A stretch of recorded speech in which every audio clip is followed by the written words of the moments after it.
അങ്ങനെ ഞങ്ങൾക്ക് internship സ്റ്റാർട്ടായിട്ട് first day തന്നെ ചെറുതായിട്ടൊന്ന് ലേറ്റ് ആയിട്ടുണ്ട്. അപ്പോൾ ഞാനും മേനാസും അവിടെ എത്തിയിട്ട് അപ്പോൾ അവിടെ വന്നപ്പോൾ സൈന അഹലി എല്ലാവരും ഉണ്ടായിരുന്നു. ഞങ്ങൾക്ക് എല്ലാവർക്കും ഒരിടത്ത് തന്നെയാണ് കിട്ടിയിട്ടുള്ളത്. അപ്പോൾ ആരതി, ശ്രീലക്ഷ്മി, മേനാസ് എല്ലാവരും ഉണ്ടായിരുന്നു. അപ്പോൾ അൽഫാസ് ഞങ്ങളുടെ കൂടെയാണ് കേട്ടോ. അതിന് ശേഷം അവിടെ ചെന്ന് വർക്കൊക്കെ കഴിഞ്ഞ് ഫുഡ് കഴിക്കാൻ വേണ്ടി കേട്ടോ. അപ്പോൾ ഞങ്ങൾക്ക് ആദ്യത്തെ പ്ലേസ് ആയതുകൊണ്ട് തന്നെ എവിടെയാണെന്നൊന്നും അറിയത്തില്ല. പിന്നെ ഞാൻ ഫുഡ് കൊണ്ടുവന്ന് പറഞ്ഞിട്ട് എൻ്റെ ഫ്രണ്ട്സൊക്കെ എന്നെ അതിശയിച്ചിരിക്കുകയാണ്. ഞാൻ കോളേജിൽ പോലും ഫുഡ് കൊണ്ടുപോകാറില്ല. അപ്പം അങ്ങനെ അവൾമാരൊക്കെ ഞെട്ടിപ്പോയിട്ടോ.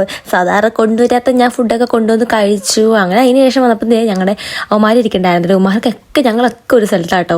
അപ്പോൾ ഇവന്മാർ എക്സലാണ്, അപ്പോൾ ഞങ്ങൾ ടാലിയാണ് കേട്ടോ. അപ്പോൾ ഇവർ ഫുഡൊക്കെ കഴിച്ചു കഴിഞ്ഞിരിക്കുന്നുണ്ടായിരുന്നു. പിന്നെ ഞങ്ങൾ കുറേ നേരം അവിടെ ഇങ്ങനെ ഇരുന്ന് കുറേ മിണ്ടിയൊക്കെ ഇരുന്നു. അതിനുശേഷം ഞങ്ങൾക്ക് ബ്രേക്കൊക്കെ കഴിയാറായിട്ടോ. അപ്പോൾ മെഹനാസിൻ്റെ ഇച്ചിരി കുറുമ്പുകളാണ്. അതിനുശേഷം ബ്രേക്കൊക്കെ കഴിഞ്ഞ് ഞങ്ങൾക്ക് വീണ്ടും വർക്ക് വന്നു. ഇങ്ങനെ നമുക്ക് അതിനകത്ത് ടൈപ്പ് ചെയ്ത് കൊടുക്കാനുണ്ടായിരുന്നു. അങ്ങനെ അതൊക്കെ കഴിഞ്ഞു കേട്ടോ. ഞങ്ങളിങ്ങനെ കുറേ നേരം സംസാരിച്ചൊക്കെ ഇരുന്നു കേട്ടോ. പിന്നെ അത് ചെയ്യാൻ എളുപ്പമാണ്, അവനൊരു കുഴപ്പമില്ലായിരുന്നു. നല്ല പെട്ടെന്ന് സമയം പോകണ്ടായിരുന്നു ഞങ്ങൾക്ക്. അതിന് ശേഷം ഞങ്ങൾ ബസ്സൊക്കെ കയറി വീട്ടിലോട്ട് പോകാട്ടോ. അങ്ങനെ ഫസ്റ്റ് ഡേ ഇന്റേൺഷിപ്പ് കഴിഞ്ഞ് നെക്സ്റ്റ് ഡേ കാണാം. ബൈ.